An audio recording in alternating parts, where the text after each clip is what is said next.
Catherine stood before her bedroom mirror, her trembling fingers struggling with the clasp of her grandmother's vintage fur stole.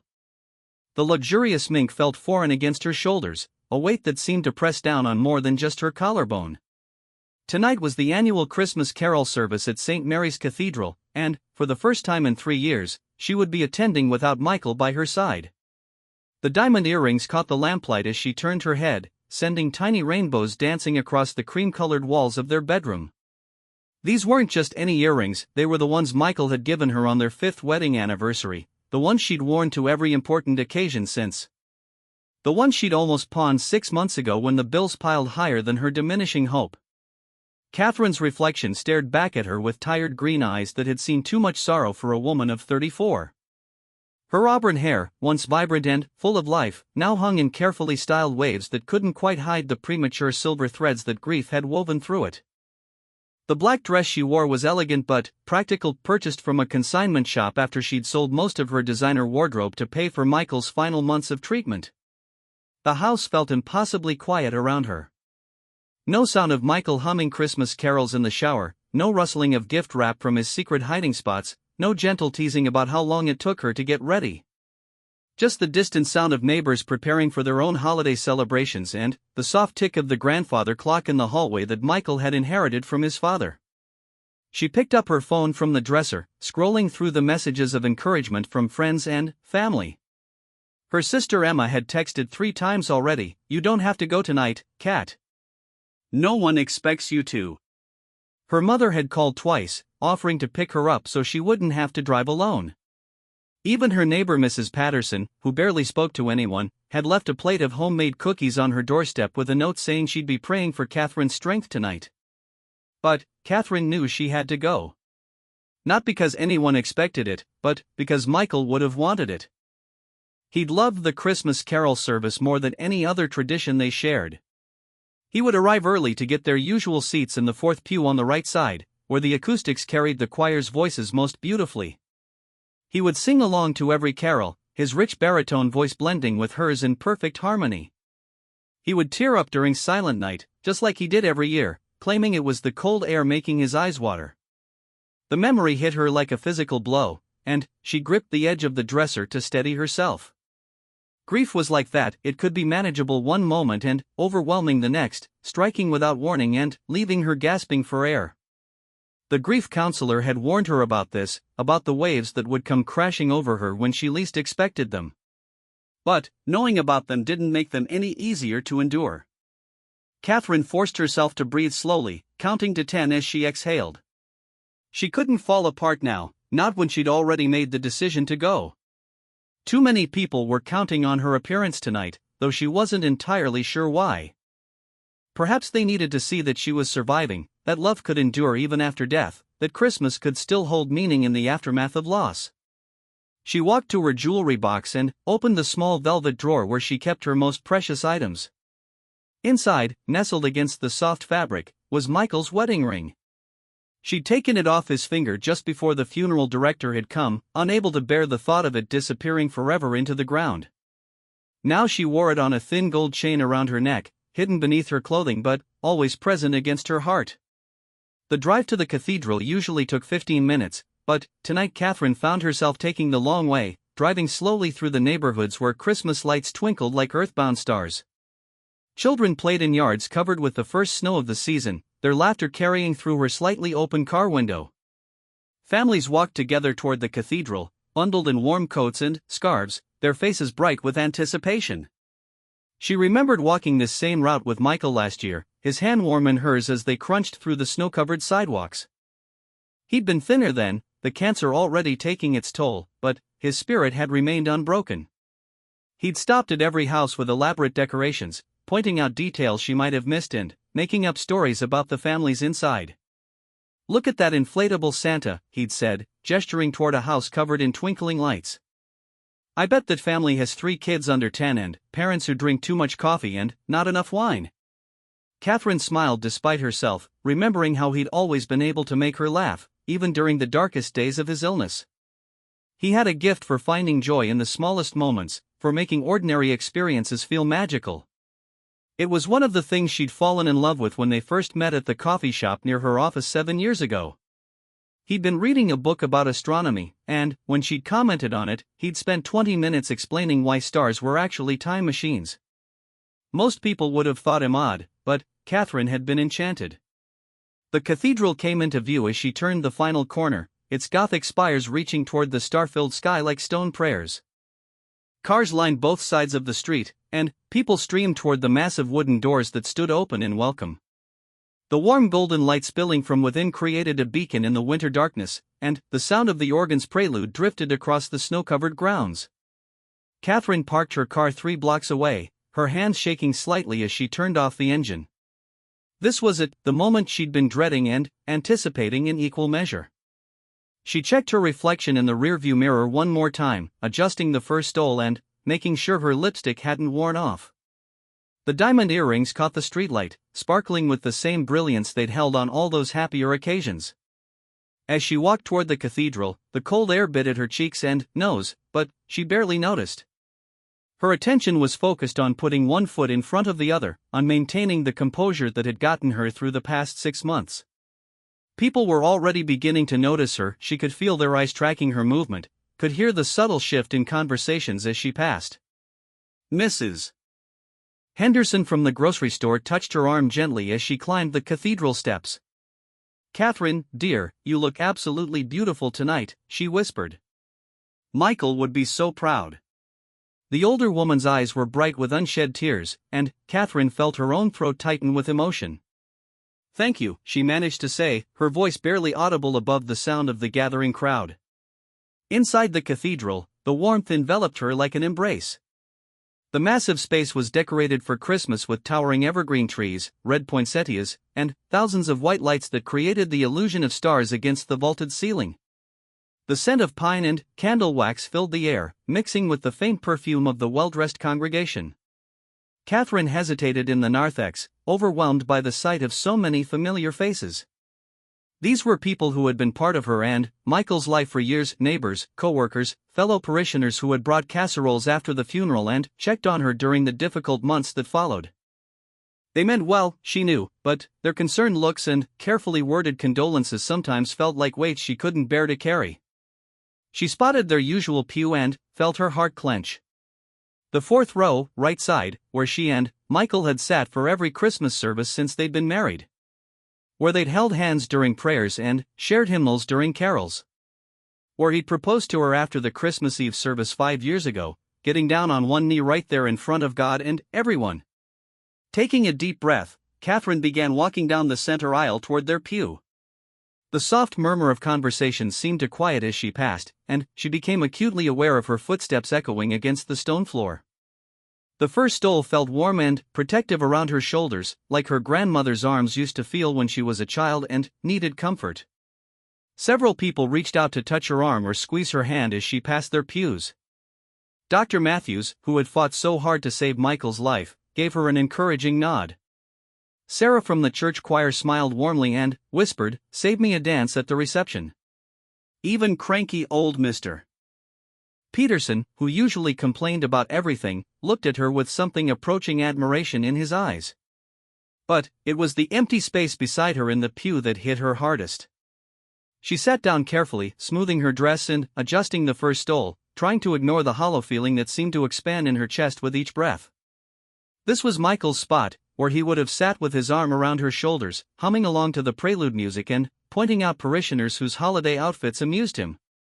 Catherine closed her eyes and tried to center herself, to find the strength she knew she would need to get through the next 2 hours. Around her, the cathedral continued to fill with worshippers, their voices creating a gentle symphony of greetings and holiday wishes. Children fidgeted in their Sunday best while parents whispered reminders about proper church behavior. Teenagers rolled their eyes at family photos being taken in front of the altar. Young couples held hands and gazed at each other with the kind of love that still believed in forever. The organ music swelled, and Catherine opened her eyes to see Father Martinez taking his place at the altar. He was a young priest, new to St. Mary's since Michael's death, but he'd already shown himself to be compassionate and wise beyond his years. He caught her eye from across the sanctuary and offered a subtle nod of encouragement. She wondered if he could see through her carefully constructed facade to the broken woman beneath, if his training had taught him to recognize the signs of someone barely holding herself together. As the congregation rose for the opening hymn, Catherine stood with them, her voice joining theirs in the familiar words of "O come, all ye faithful." The diamond earrings caught the candlelight as she lifted her chin, and, for a moment, she felt Michael's presence so strongly that she almost turned to look for him. It was as if he were standing right beside her, his voice harmonizing with hers just like always, his hand warm and steady on the small of her back. The feeling was so real, so tangible, that Catherine's eyes filled with tears. But these weren't tears of sorrow, they were tears of connection, of love that transcended death, of the understanding that some bonds are too strong to be broken by something as simple as a stopped heart. She sang louder, her voice growing stronger with each verse, the first stole seeming to wrap around her like Michael's arms. People around her began to notice the transformation. Where moments before there had been a fragile widow going through the motions of participation, there now stood a woman finding her voice again. Her posture straightened, her breathing deepened, and something that had been dormant for months began to flicker back to life in her green eyes. Mrs. Patterson, sitting 2 pews behind her, dabbed at her own eyes with a lace handkerchief. She'd watched Catherine struggle through the past 6 months, had seen her emerge from her house looking smaller and more defeated with each passing day. But, tonight, there was something different. Tonight, Catherine was beginning to remember who she was before grief had threatened to swallow her whole. The hymn ended, and the congregation settled back into their pews for Father Martinez's opening words. Catherine remained standing for a moment longer than necessary, still feeling the echo of that supernatural presence. When she finally sat down, she noticed that several people were watching her with expressions of wonder and hope. It was as if they could see the change beginning in her, the first green shoots of new life pushing through the frozen ground of her grief. As Father Martinez began to speak about the meaning of Christmas, about light conquering darkness and hope triumphing over despair, Catherine fingered the wedding ring hanging around her neck. She thought about the journey that had brought her to this moment, about the love that had shaped her and the loss that had nearly destroyed her. But, mostly, she thought about the choice she faced now, the choice between remaining trapped in the past or finding the courage to step into an uncertain but possibility-filled future. The first reading began, and Catherine found herself truly listening for the first time in months. The words from Isaiah about comfort and hope seemed to speak directly to her wounded heart. She watched as young Timothy Morrison, barely 12 years old, read with careful concentration, his voice cracking slightly on the bigger words. This was the same boy who had brought her homemade cards every week after Michael's funeral, drawn in crayon with messages like "God loves you" and "Angels are real." As Timothy finished and returned to his seat, Catherine caught sight of the Hernandez family in the pew across from her. Maria Hernandez was holding her newborn daughter, born just 2 weeks ago, while her husband Jorge kept their toddler son entertained with quiet toys. The baby made soft cooing sounds that somehow carried across the cathedral's vastness, and Catherine felt her heart both break and mend at the same time. She and Michael had talked about having children, had even picked out names and discussed converting the guest room into a nursery. Now those dreams lay buried with him, but seeing this young family reminded her that life continued to bloom even in winter. The choir began their first anthem, voices rising in perfect harmony toward the cathedral's soaring ceiling. Catherine recognized several of the singers: Janet from the bank, Paul who delivered her mail, Susan from the flower shop who had created such beautiful arrangements for Michael's funeral. These weren't professional musicians, just ordinary people who had volunteered their voices for something larger than themselves. Their faces glowed with the joy of making music together, and Catherine remembered why Michael had loved this service so much. It wasn't about perfection, it was about community, about people coming together to celebrate hope in the darkest season of the year. During the second reading, Catherine noticed Mrs. Chen sliding into the pew beside her. The elderly woman had been Michael's favorite patient when he worked as a physical therapist at the rehabilitation center. Mrs. Chen had suffered a stroke 3 years ago and struggled with mobility, but she never missed the Christmas carol service. She moved slowly, carefully, but her determination was absolute. As she settled beside Catherine, she reached over and gently patted her gloved hand. "You look beautiful tonight, dear," Mrs. Chen whispered in her slightly slurred speech. "Like a movie star from the old days." Her eyes crinkled with warmth behind her thick glasses. "Michael always said you could stop traffic in that fur coat." Catherine smiled, remembering how Michael used to tease her about her grandmother's stole. He'd call her Hollywood whenever she wore it, striking exaggerated poses and pretending to be a paparazzi photographer. The memory brought both pain and joy. Pain because she would never hear his silly jokes again, joy because she could finally remember them without feeling like she might collapse from the weight of loss. The third reading was from Luke's Gospel, the familiar story of Mary and Joseph searching for room at the inn. Father Martinez had chosen young Rebecca Walsh to read it, a teenager who had been struggling with her own family difficulties. Catherine knew the girl's story. Her father had lost his job 6 months ago, and the family had been forced to move in with Rebecca's grandparents. Money was tight, and Christmas gifts would be minimal this year. Yet Rebecca read with such conviction, such faith in the story of God providing exactly what was needed at exactly the right moment. As Rebecca spoke about Mary giving birth in a stable, Catherine thought about her own journey through the past year. There had been so many moments when she felt like Mary and Joseph, searching desperately for shelter, for a place where hope could be born. The months of Michael's illness had felt like an endless search for somewhere safe, somewhere the cancer couldn't reach them. The treatments, the false hopes, the gradual realization that modern medicine had its limits, it had all been a kind of wilderness, a searching for room in an inn that seemed perpetually full. The choir stood for their second anthem, a complex arrangement of Mary Had a Baby. Catherine watched their faces as they sang, noting the concentration, the joy, the sense of purpose. These people had their own sorrows, their own struggles, yet here they were offering their voices as gifts. Mrs. Rodriguez in the alto section was going through a difficult divorce. Tom in the tenor section had recently been diagnosed with diabetes. Sarah in the soprano section was caring for her mother with Alzheimer's disease. Yet they all sang together, their individual pain transformed into collective beauty. The anthem ended, and Catherine realized she had been unconsciously swaying to the music. For the first time in months, she had lost herself in something other than grief. The first stole felt less like a costume she was wearing and more like a reminder of who she had been before sorrow tried to erase her. She straightened her shoulders and felt the diamond earrings catch the light, sending small sparkles across the hymnal in her lap. Father Martinez stepped forward for his homily, his young face serious but kind. Catherine had been dreading this part of the service, afraid that his words might crack open the careful composure she'd built for tonight. But, as he began to speak, she found herself drawn in by his message. Christmas, he said, his voice carrying clearly through the cathedral, is not about perfection. It's not about having everything we want or being who we think we should be. Christmas is about God choosing to enter our broken world not through power or glory, but through vulnerability and need. Catherine felt tears prick at her eyes, but they weren't tears of despair. They were tears of recognition, of finally hearing words that spoke to her experience. The Holy Family didn't have a perfect Christmas, Father Martinez continued. They were displaced, exhausted, facing an uncertain future. Mary gave birth in a stable, surrounded by animals, with only Joseph's steady presence for comfort. Yet this imperfect scene became the birthplace of hope for the entire world. Mrs. Chen squeezed Catherine's hand gently, and Catherine realized that the older woman understood exactly what these words meant to her. Mrs. Chen had faced her own wilderness after her stroke, had to rebuild her life from the ground up at age 72.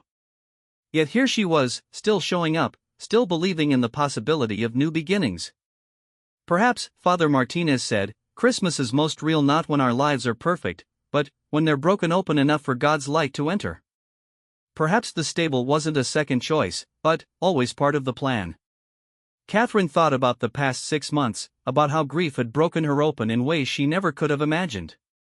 She had felt exposed, vulnerable, like her pain was visible to everyone who looked at her. But maybe that wasn't something to hide from. Maybe that openness was exactly what allowed her to feel Michael's presence so strongly tonight, what let the love of this community reach her heart. The homily ended, and the congregation stood for the singing of Silent Night. This had been Michael's favorite carol, the one that always made him tear up. Catherine hesitated for a moment, afraid that singing it would undo all the progress she'd made tonight. But, as the first notes of the melody filled the cathedral, she heard her own voice join in almost without conscious decision. Silent night, holy night, all is calm, all is bright. The words felt different in her mouth than they had in previous years. They weren't denying the storms she'd weathered or the chaos grief had brought to her life. Instead, they seemed to be describing a deeper peace, a stillness that existed beneath all the surface turbulence.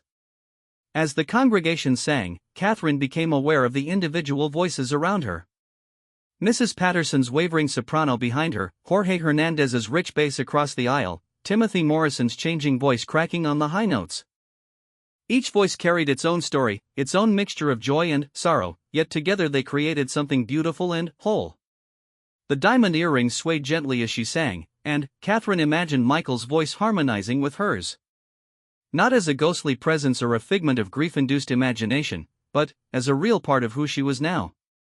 The love they had shared wasn't buried with his body, it lived on in her changed heart, in the way she moved through the world, in moments like this when beauty could still take her breath away.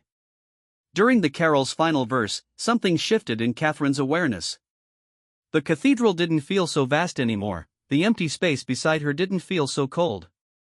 She was surrounded by love, not just the memory of Michael's love, but the present, active love of this community that had carried her through the darkest months of her life. The first stole didn't feel like armor anymore, it felt like an embrace. As the song ended and the congregation prepared for prayers, Catherine looked around the cathedral with new eyes. These weren't just people going through the motions of a Christmas tradition. They were her people, flawed and struggling and brave enough to keep showing up. They were the stable where hope could be born, even in the most unlikely circumstances. The prayers began, and Catherine found herself actually praying instead of just enduring the service. She prayed for Michael's soul, for her own healing, for the strength to keep walking forward into an unknown future. But she also prayed for Mrs. Chen's health, for the Hernandez family's joy, for Rebecca Walsh's family's financial struggles, for Father Martinez's wisdom as he shepherded this diverse flock. When they reached the prayer requests, several people mentioned Catherine by name, asking for her continued healing and strength. 6 months ago, this would have embarrassed her, made her feel like an object of pity.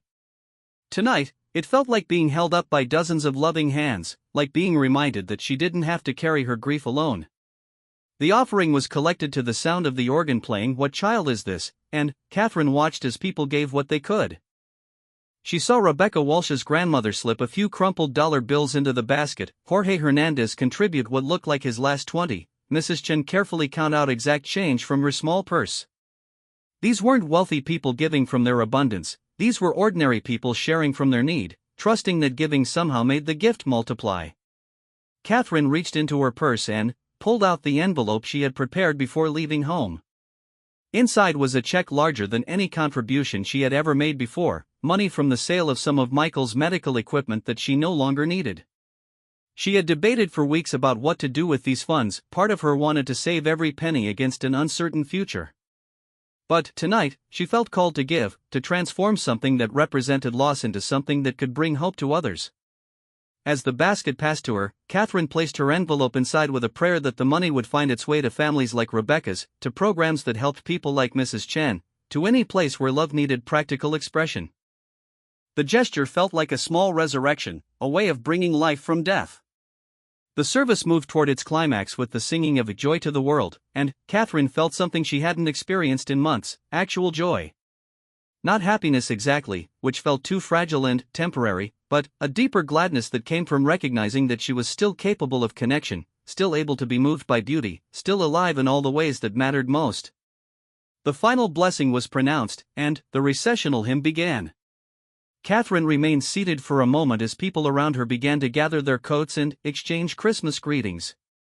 The evening wasn't over, there would be a reception in the parish hall, more conversations to navigate, more concerned looks to endure. But she felt ready for it now in a way she hadn't when she first entered the cathedral. Mrs. Chen struggled to stand, and Catherine automatically reached out to help her, their roles reversing from earlier in the evening. As they walked slowly down the aisle together, Catherine realized that this was how healing worked, not as a solitary journey, but as a series of small acts of mutual support, people helping each other take the next step forward. Outside the cathedral, the snow was falling more heavily, creating a magical backdrop for the stream of people heading toward the parish hall. Catherine helped Mrs. Chen navigate the slippery steps, and, as they reached the bottom, she felt strong hands steady her elbow. She turned to see Dr. Matthews, Michael's oncologist, his face kind but concerned. "Catherine," he said gently, "it's wonderful to see you here tonight. How are you doing?" For the first time in months, Catherine considered the question seriously instead of just offering a polite deflection. How was she doing? She was surviving, certainly. She was functioning, mostly. But, tonight, for the first time since Michael's death, she was also living. "I'm doing better," she said, surprised by the truth in those words. "Tonight is the first time I've felt like myself in a long time." Dr. Matthews smiled, and Catherine could see relief in his eyes. He had carried his own guilt about Michael's death, she knew, despite having done everything medically possible to save him. "Michael would be so proud of you," he said. "He always said you were the strongest person he knew." Catherine felt tears threaten again, but they were different tears than the ones she'd cried for months. These were tears that somehow included joy alongside the sorrow, recognition alongside the loss. "He was wrong about that," she said softly. "But maybe I'm learning to be stronger than I knew I could be." The parish hall was transformed into a winter wonderland, with white tablecloths, silver centerpieces, and tiny white lights strung along the walls. The Christmas tree in the corner sparkled with handmade ornaments created by the Sunday school children, each one unique and slightly imperfect in the way that made them precious. Catherine paused in the doorway, suddenly, overwhelmed by the warmth and light after months of existing in emotional darkness. Mrs. Chen had been claimed by her granddaughter, leaving Catherine standing alone at the entrance to the reception. She watched the scene before her with new eyes, families gathering around tables, children running between the chairs in their fancy clothes, teenagers clustered together trying to look sophisticated while secretly excited by the dessert table. This was life continuing, people celebrating, community happening with or without her participation. Sarah from the choir appeared at Catherine's elbow, her face flushed from the excitement of the performance. "Catherine, you look absolutely stunning tonight. That first stole is magnificent, and those earrings, my goodness." Sarah's enthusiasm was genuine and infectious, reminding Catherine that it was possible to feel beautiful again, to be noticed for reasons other than tragedy. "Thank you," Catherine replied, touching the earrings self-consciously. "They were Michael's gift to me years ago. I almost didn't wear them tonight, but somehow it felt right." Sarah's expression softened with understanding. As a choir member, she had sung at Michael's funeral, had watched Catherine sit in the front pew looking like she might disappear entirely from grief. "I think he would love seeing you here tonight, wearing something that represents his love for you. You're honoring him by living, Catherine." Before Catherine could respond, little Timothy Morrison crashed into her legs, his dress shirt already partially untucked from his formal pants. "Mrs. Catherine, did you hear me read tonight? I practiced for weeks. Mom said I did good, well. I did well." Catherine knelt down to Timothy's level, adjusting his crooked tie with gentle fingers. "You did beautifully, Timothy. Your voice was clear and strong, and you helped everyone understand the reading better. That's a special gift." Timothy beamed with pride, then leaned in conspiratorially. "I prayed for you every night after Mr. Michael died. I asked God to help you not be so sad. Did it work?" The simple honesty of the question pierced Catherine's heart in the most healing way possible. This child, with his earnest faith and genuine concern, had been carrying her in his prayers for months. How many others had been doing the same without her knowledge? "Yes, Timothy," she said softly, "I think your prayers are working. I feel much less sad tonight than I have in a long time." Timothy grinned and ran off to find his parents, leaving Catherine still kneeling by the door, overwhelmed by the revelation that she had been held up by more love than she had ever realized. She stood slowly, feeling the weight of the first stole settling around her shoulders like a blessing. Dr. Matthews appeared with 2 cups of punch, offering one to Catherine. "I thought you might need some fortification for the evening ahead," he said with a gentle smile. "These church receptions can be quite the gauntlet of well-meaning conversations." Catherine accepted the punch gratefully, noticing how different it felt to be cared for now that she was beginning to heal rather than simply surviving. When people had offered help immediately after Michael's death, she had felt like a patient receiving treatment. Tonight, this felt like friendship. Dr. Matthews, she said carefully, I've been meaning to thank you. Not just for everything you did for Michael, but for how you handled those last weeks. You never gave us false hope, but you never took away our real hope either. That meant everything. Dr. Matthew's eyes grew bright with unshed tears. Michael was an exceptional patient and an exceptional man. Losing him was one of the hardest parts of my career. But watching how he faced his illness, how he continued to love and laugh and find meaning, that changed how I practice medicine. He taught me that healing isn't always about curing. They stood together in comfortable silence for a moment, watching the gathering crowd. Catherine noticed the Hernandez family settling at a table near the Christmas tree, baby Rosa sleeping peacefully in her mother's arms despite the noise around her. Jorge was helping their toddler son Diego color a Christmas picture while Maria chatted with other mothers about the usual challenges of managing small children during church services. I should go introduce myself to the baby, Catherine said suddenly. I haven't met her yet, and I'd like to welcome the newest member of our congregation. Dr. Matthews looked surprised but pleased by her initiative. That sounds like a wonderful idea. I'll catch up with you later. Catherine made her way across the room, stopping to exchange greetings with various parishioners along the way. Mrs. Patterson commented on how lovely she looked. Old Mr. Peterson actually smiled when he saw her, and several people mentioned how good it was to see her at the service tonight. Each interaction felt like a small step back into the land of the living. When she reached the Hernandez table, Maria looked up with a warm smile. Catherine, please sit with us. I'd been hoping to introduce you to Rosa. She adjusted the baby so Catherine could see her face better. Rosa Isabella Hernandez, meet Mrs. Catherine. She's one of the most elegant ladies in our church. Catherine felt a flush of pleasure at being described as elegant. For months, she had felt broken, diminished, like a shadow of her former self. But tonight, in her grandmother's fur stole and Michael's diamond earrings, she was beginning to remember that grief didn't have to be the only truth about her.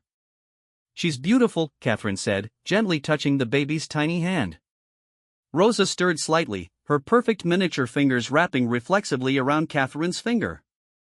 The simple contact sent a jolt of joy through Catherine's heart, not the sharp pain she had expected, but actual happiness at this new life, this hope made flesh.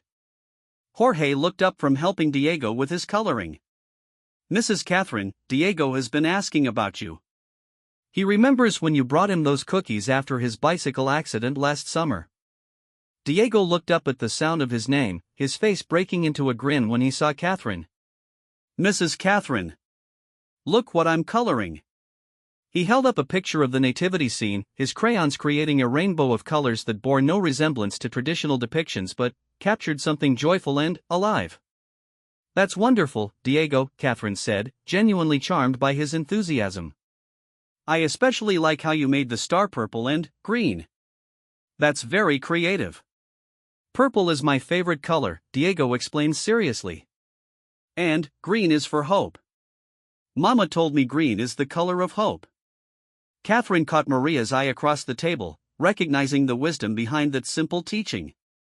Green was indeed the color of hope, new growth pushing through frozen ground, the first sign that winter wouldn't last forever. As they talked, Catherine found herself relaxing in a way she hadn't experienced in months. The conversation was about present things, Diego's adventures in first grade, Rosa's sleeping patterns, Jorge's new job at the auto repair shop. No one was walking on eggshells around her, afraid to mention Michael or worried about triggering her grief. They were treating her like a normal person having a normal conversation, and she realized how much she had missed that. Father Martinez appeared at their table, his clerical collar loosened and his face bright with the success of the evening service. Catherine, I'm so glad you came tonight. Your presence here means more than you might realize, not just to the congregation, but to others who are struggling with their own losses. Catherine looked around the room and realized he was right. Mrs. Thompson, whose husband had died in a car accident 2 years ago, was watching their table with interest. Mr. Bradley, recently widowed after 50 years of marriage, had been glancing in her direction all evening.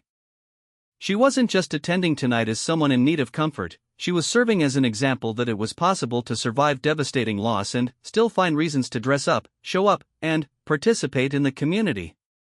"I wasn't sure I was ready for this," Catherine admitted to Father Martinez. "But it feels good to be here. It feels like honoring Michael while also taking care of myself." "That's exactly what it is," Father Martinez agreed. "Love doesn't end with death, it transforms. Tonight, you're showing everyone here that love can become a reason to keep living, not just a reason to mourn." Rebecca Walsh approached their table shyly, her teenage awkwardness made more pronounced by her formal dress and carefully styled hair. "Mrs. Catherine? I just wanted to tell you that I think you're really brave. When my dad lost his job, I felt like our family was falling apart. But watching how you've handled everything, it makes me think things can get better even when they seem impossible." Catherine felt tears threaten for what felt like the 100th time that evening, but these were tears of gratitude for this unexpected gift of purpose. She wasn't just surviving her own tragedy, somehow, without realizing it, she was helping others navigate theirs. "Rebecca," she said gently, "things do get better. Not the same as they were, but better in new ways. And your family hasn't fallen apart, you're all here together tonight, supporting each other. That's what families do during hard times." The girl smiled shyly and returned to her own table, but not before Catherine noticed her shoulders straighten with something that looked like renewed hope. The evening continued with the easy rhythm of a successful church social. Catherine moved from table to table, accepting compliments on her appearance, sharing memories of Michael with people who had loved him, and gradually remembering how to be social without feeling like she was performing a role. The first stole felt less like a costume and more like her grandmother's blessing, the diamond earrings less like borrowed glamour and more like rightful heritage. When the dessert table was opened, Catherine found herself standing next to Mrs. Chen, who was contemplating the array of homemade treats with serious consideration. "So many choices," the elderly woman murmured. "My late husband always said I took too long to decide about dessert. He would just grab the first thing that looked good and enjoy it completely." "Smart man," Catherine replied. "Life's too short to waste time worrying about making the perfect choice with dessert." Mrs. Chen laughed, a sound like silver bells. "Wise words from a wise woman. I think I'll have the chocolate cake and stop overthinking it." She selected a generous slice and turned to Catherine with twinkling eyes. "And what about you, dear? What looks good to you tonight?" Catherine surveyed the table, realizing that for the first time in months, she actually felt hungry for something sweet. "The apple pie," she said decisively. "Michael always said my grandmother made the best apple pie in 3 counties. This one looks like it might give hers some competition." As they found seats together at a quiet table in the corner, Mrs. Chen studied Catherine's face with the careful attention of someone who had learned to read people's hearts. "You seem different tonight, dear. Lighter somehow." Catherine considered the observation while taking a bite of the excellent apple pie. "I feel different. For months, I felt like I was disappearing a little more each day. Tonight, I feel like I'm remembering how to be myself again. Not the same self I was before, that person doesn't exist anymore. But a new self who includes everything that happened. That's the secret of getting older," Mrs. Chen said wisely. "Learning that we can be transformed by terrible things without being destroyed by them. Your Michael's love didn't die with his body, Catherine. It's alive in you, making you capable of loving others better." As if to prove her point, Timothy Morrison's mother appeared at their table with a tired but grateful expression. "Catherine, I don't know if you realize this, but Timothy has been so excited about seeing you tonight. After Michael died, Timothy was confused about death and afraid that people he loved would disappear. But he kept asking about you, worrying about whether you were okay. Seeing you here tonight, looking beautiful and participating in the service, it's answered a question he's been carrying for months." Catherine felt something click into place in her understanding. She wasn't just healing for herself, her healing was part of the community's healing. Her presence tonight was reassuring children that adults could survive loss, giving hope to other widows and widowers that life could continue, demonstrating to everyone that love was stronger than death. The realization was both humbling and empowering. She mattered to these people not just because they felt sorry for her, but because her journey through grief was helping them navigate their own fears and losses.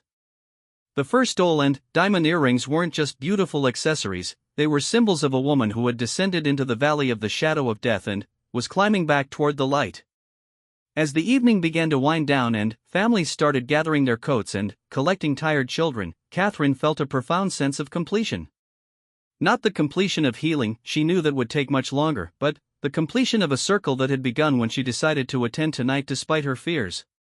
She said goodbye to the Hernandez family, promising to visit baby Rosa again soon.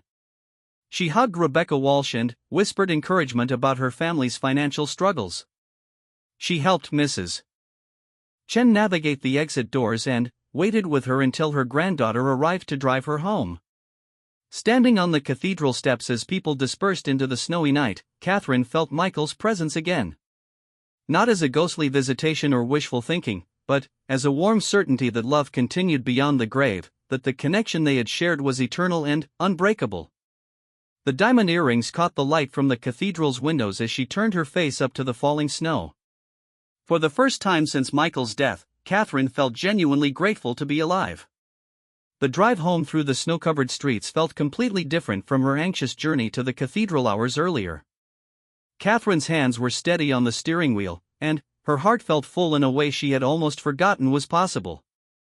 The fur stole lay draped across the passenger seat where Michael used to sit, and, for once, the empty space didn't feel like an accusation or a wound. It felt like a reminder of love that continued to exist even in absence. She pulled into her driveway and sat for a moment in the car, reluctant to let the magic of the evening end. The house looked different somehow, still the same modest two-story colonial she and Michael had bought as newlyweds, but no longer the mausoleum of grief it had become in recent months. Light from the street lamps made the snow on her front yard sparkle like scattered diamonds, and she could see the Christmas wreath Mrs. Patterson had hung on her door last week when Catherine hadn't felt capable of decorating. Inside, the house felt warmer than it had in months, though the temperature was the same as always. Catherine hung the fur stole carefully in the hall closet, smoothing it gently before closing the door. She touched the diamond earrings, reluctant to take them off but knowing they needed to be safely stored. As she climbed the stairs to her bedroom, she realized she was humming Silent Night under her breath, something she wouldn't have imagined possible that morning. In the bedroom, Catherine sat at her dressing table and carefully removed the earrings, holding them up to catch the light one more time before placing them in their velvet box. The woman looking back at her from the mirror was recognizably herself but somehow renewed. The shadows under her eyes were still there, the lines that grief had carved into her face hadn't disappeared, but there was life in her expression again, purpose in her posture. She changed into her comfortable pajamas and robe, then made herself a cup of tea and settled into Michael's reading chair in the living room. This had been his favorite spot, where he would sit with his astronomy books and tell her fascinating stories about distant stars and galaxies. 4 months after his death, she had avoided this chair entirely, unable to bear the reminder of his absence. Tonight, sitting in it felt like coming home. Catherine reached for the phone and dialed her sister Emma's number, knowing she would still be awake despite the late hour. Emma answered on the second ring, her voice immediately alert with concern. "Kat? How did it go tonight? I've been thinking about you all evening." "It was beautiful, Catherine said, surprising them both with the steadiness in her voice. "Really beautiful. I'm so glad I went." There was a pause on the other end of the line, and Catherine could almost hear her sister processing this unexpected response. 4 months, Emma had been bracing herself for tearful late-night phone calls, ready to drop everything and drive across town to provide comfort and support. "You sound different," Emma said carefully. "Stronger somehow." "I feel different," Catherine admitted. "Not healed, I don't think that happens all at once. But, like I remembered something important tonight about who I am and what I'm capable of." She told Emma about the evening, about feeling Michael's presence during the hymns, about the conversations with parishioners, about the realization that her healing was connected to the community's healing. Emma listened without interrupting, occasionally making small sounds of encouragement or understanding. "I'm so proud of you, Kat," Emma said when Catherine finished. "Michael would be proud too. He always said you were the strongest person he knew, but I think you're discovering you're even stronger than he realized. After they hung up, Catherine sat in the quiet house and let herself think about Michael without the crushing pain that usually accompanied his memory.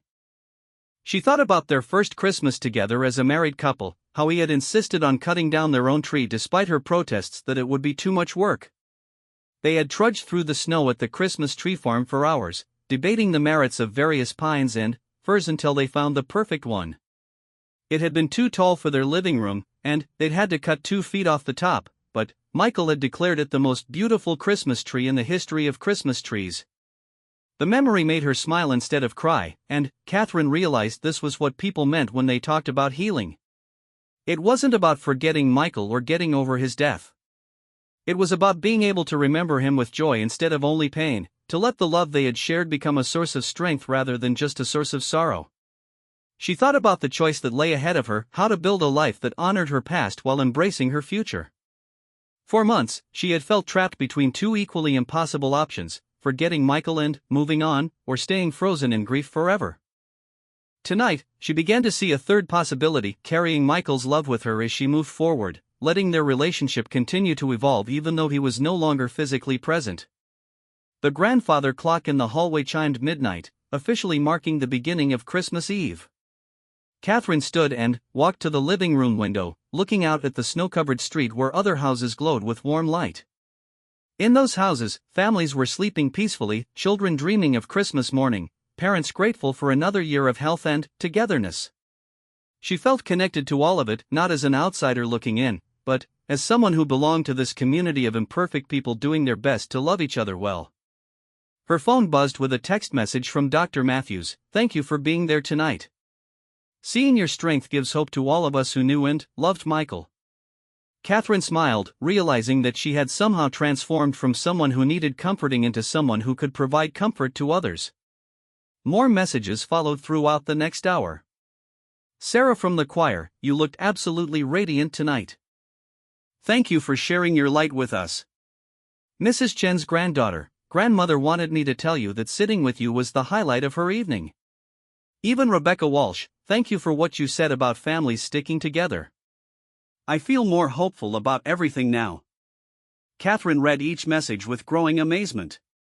She had attended the service thinking about what she needed from the community, but somehow the evening had become about what she had to give. The first stole and diamond earrings hadn't just made her look elegant, they had transformed her into someone capable of elegance, someone worthy of admiration and respect. She thought about tomorrow, Christmas Eve day, and, for the first time in months, felt excited about the possibilities. She would visit Mrs. Chen and bring her some of the homemade cookies that were still in her freezer from well-meaning neighbors. She would stop by the Hernandez house to see baby Rosa again and perhaps bring a small gift for Diego. She would call Rebecca's family and offer to help with Christmas dinner if they needed an extra pair of hands. The realization hit her with startling clarity: she was ready to rejoin the world not as a victim of tragedy, but as someone who had something valuable to offer. Her journey through grief had given her a deeper understanding of pain, yes, but also a greater appreciation for connection, community, and the preciousness of ordinary moments. Catherine climbed the stairs to her bedroom, feeling more tired but also more peaceful than she had in months. As she prepared for bed, she caught sight of herself in the mirror again. The woman looking back at her was still a widow, still someone marked by loss, but she was also someone who had survived the unsurvivable and was beginning to discover what came next. She thought about the coming months, about the anniversaries and holidays she would have to navigate, about the ongoing process of building a new identity that included both her life with Michael and her life without him. It wouldn't be easy. Grief didn't disappear after one beautiful evening, but tonight had proven that healing was possible, that love was stronger than death, that community could hold someone up until they were ready to stand on their own again. As she drifted off to sleep, Catherine felt Michael's presence one more time, not as a manifestation of grief or wishful thinking, but as a gentle benediction, a whispered encouragement to keep living, keep loving, keep believing in the possibility of joy. The diamond earrings sat safely in their box on her dresser, and the first stole hung in the closet, ready to be worn again when she needed to remember her own elegance and strength. In the morning, Catherine would wake up to Christmas Eve sunlight streaming through her bedroom windows. She would make coffee and read the newspaper, noting with interest instead of despair the stories about people building lives and finding love and creating beauty in a complicated world. She would shower and dress carefully, choosing clothes that made her feel like herself instead of hiding in grief's uniform of shapeless black garments. She would spend Christmas Eve day moving through her community as someone who belonged there, someone with gifts to offer and connections to nurture. The conversations would be easier than they had been in months, the interactions more natural, the sense of isolation that had plagued her beginning to lift like morning fog in sunlight. Christmas Eve night, she would return to St. Mary's Cathedral for the midnight service, but this time she wouldn't agonize over the decision for weeks beforehand. She would simply go because it was something she wanted to do, something that connected her to the community she loved and the traditions that gave her life meaning. And, when people saw her there in her grandmother's fur stole and Michael's diamond earrings, they wouldn't see a tragic figure going through the motions of participation. They would see Catherine, elegant, strong, generous Catherine, who had walked through the valley of the shadow of death and emerged on the other side as someone capable of helping others find their way through their own dark valleys. The Christmas carol service had been a turning point, but Catherine understood now that it was just the beginning. The real work of healing, of rebuilding, of learning to live with love and purpose in the aftermath of devastating loss, that work would continue for months and years to come. But tonight had given her the foundation she needed for that work, the knowledge that she was stronger than she had imagined, more loved than she had realized, and more capable of giving love than she had dared to hope. As sleep finally claimed her, Catherine's last conscious thought was a prayer of gratitude. Not for her loss, she would never be grateful for Michael's death, but for her survival, for the community that had carried her, for the love that continued to sustain her, and for the dawning understanding that even in the depths of grief, new life could take root and grow toward the light.